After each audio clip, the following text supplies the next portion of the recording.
कक्षा दशम सामाजिक विज्ञान में सभी भैया बहनों का अभिनंदन है, स्वागत है भैया बहनों आप सब घर में होंगे, स्वस्थ होंगे, मैं ऐसी कामना करता हूँ। आइए चलते हैं मानव विकास सूचकांक, जिस पर हम चर्चा कर रहे थे। विकास को मापने के लिए आय के स्तर को महत्वपूर्ण माना जाता है भैया बहनों, किंतु समग्र विकास के लिए यह मापदंड पर्याप्त नहीं है। हम जानते हैं कि जैसे जैसे समय परिस्थितियां बदलती है, विकास के जो मापदंड हैं वो भी बदलते रहते हैं। जहां पर शिक्षा, स्वास्थ्य, जीवन प्रत्याशा ये सब चीज़ें अच्छी होंगी तो निश्चित रूप से वहां पर उस देश का, उस परिवार का विकास तत्परता से होगा। साथ ही साथ औसत अनुमानित जीवन काल, भैया बहनों ये क्या है? तो ये ऐसी चीज़ है कि हम देखते हैं कि एक देश में एक शिशु का जब जन्म होता है तो वह अनुमानित कितने वर्षों तक जीवित रहेगा, ये उसकी जीवन प्रत्याशा कहलाता है। कहने का मतलब एक देश में औसत आयु कितनी है वो उस देश के व्यक्तियों की जीवन प्रत्याशा कहा जाता है। तो जिस देश में शिक्षा की, स्वास्थ्य की समुचित व्यवस्थाएं होंगी तो निश्चित रूप से वहाँ की जीवन में उनकी आयु है वो अधिक होगा, जीवन प्रत्याशा उसकी बढ़ेगी। इसके साथ साथ हम और देखते हैं कि जो मनुष्य है 5 वर्ष तक के कम उम्र में मनुष्य के विकास का महत्वपूर्ण विकास का समय होता है और इसी अवधि में मनुष्य के मस्तिष्क का विकास बहुत तेज़ी से होता है। कल भी मैंने आपको इस बात पर बदलाने का प्रयास किया था। तो 5 वर्ष में अगर उस बच्चे का संपूर्ण विकास नहीं होता है, प्यारे भैया बहनों, अगर उसका 5 वर्ष में संपूर्ण विकास नहीं हुआ, मस्तिष्क का विकास नहीं हुआ, तो वह बच्चा किसी न किसी रूप में विकलांगता का शिकार हो सकता है। वह शारीरिक या मानसिक रूप से विकलांगता का शिकार हो सकता है और वह कुपोषण का शिकार हो सकता है। भैया बहनों, आज अलग अलग देशों में कुपोषण की अलग अलग स्थिति है।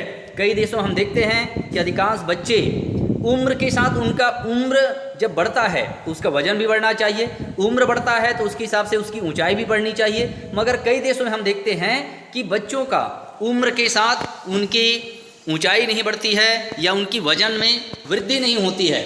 और इससे क्या हो रहा है? तो इसका मतलब ये हो रहा है कि वह बच्चा कहीं ना कहीं कुपोषण का शिकार हो रहा है, वह कुपोषण से ग्रसित हो रहा है। तो आइए हम मानव विकास के सूचकांक को एक तालिका के माध्यम से जानने का प्रयास करें।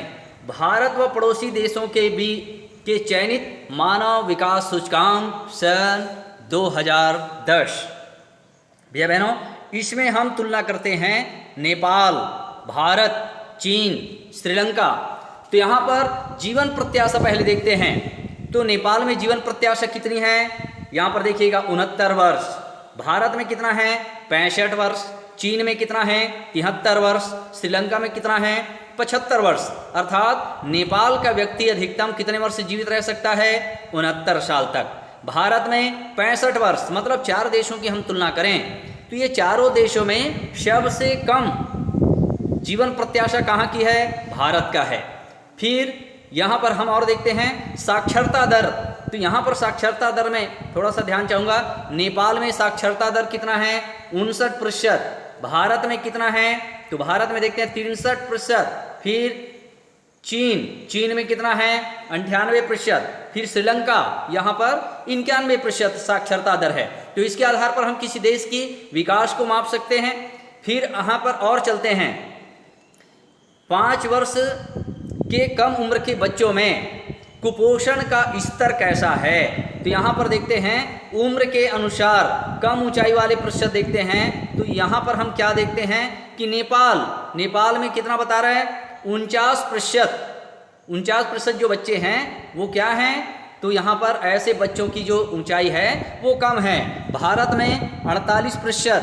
फिर हम देखते हैं चीन, यहाँ पर कितना बता रहा है? 10%। फिर यहाँ पर आगे और चलते हैं श्रीलंका, यहाँ पर क्या बता रहे हैं? 17%। मतलब उम्र के अनुसार यहाँ कम ऊंचाई वाले बच्चे इतने प्रतिशत हैं। फिर यहाँ पर और देखिएगा उम्र के अनुसार कम वजन वाले बच्चे। तो नेपाल में कितना? 39%। भारत में कितना बता रहा है? 43%। फिर ये 4% कहाँ का बता रहा है? देखिएगा चीन का। फिर उसके बाद 21% क्या हो रहा है? कहाँ का है ये? तो ये है श्रीलंका का। तो बच्चों उम्र के अनुसार यहाँ पर कम ऊंचाई, मतलब ये लोग क्या है, बहुत ज़्यादा प्रभावित है। इसमें कौन? नेपाल, उसके बाद कौन? भारत, उसके बाद कौन? नीचे श्रीलंका, उसके बाद चीन।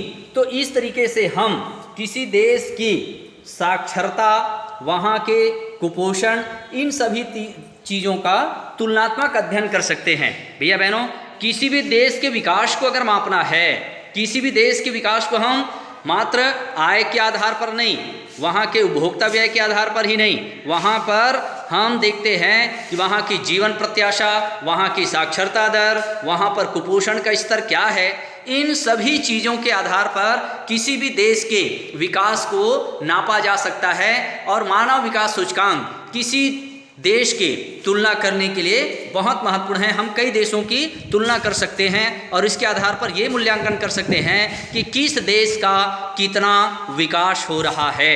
इस विकास के मापदंड में मानव विकास सूचकांक एक महत्वपूर्ण बिंदु है और इसके आधार पर हम कई देशों का अंतर्राष्ट्रीय स्तर पर मूल्यांकन कर सकते हैं, विकास को नाप सकते हैं। आज के लिए इतना ही, धन्यवाद।